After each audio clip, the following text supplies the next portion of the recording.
오는 2035년까지 시세 90%까지 공시지가를 올리는 문재인 정부의 로드맵에 대해 정부가 원점 재검토 입장을 발표했습니다.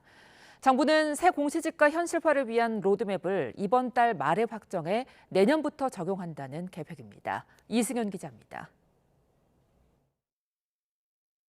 공시가격은 보유세와 건강보험료, 기초연금, 토지보상 등 67가지 행정제도의 기초자료로 사용되는 중요 지표입니다.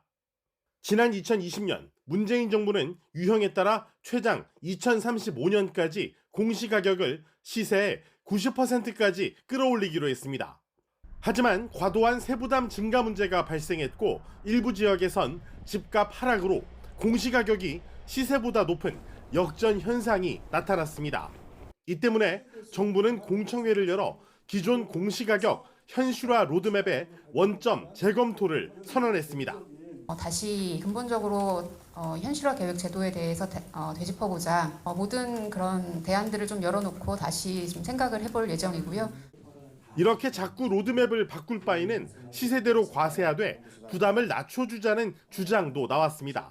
일거에 현실화시키고 세율을 그만큼 낮춰주면 결국 국민들의 지표와 관련한 것은 현실화가 금방 되면서 세부 부담은 동일한 수준에서 출발해서 일단 지난해 크게 하락했던 집값이 올해 다시 상승 전환하면서 내년 공시가격도 오르는 곳이 많을 전망입니다.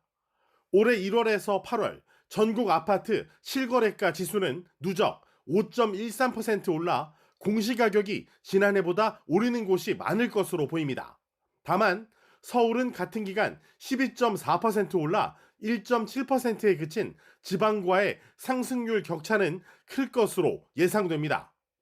전세 사기 여파로 수요가 감소한 연립, 다세대 주택도 상승률이 전국 1.37%, 서울은 1.69%에 그쳤습니다.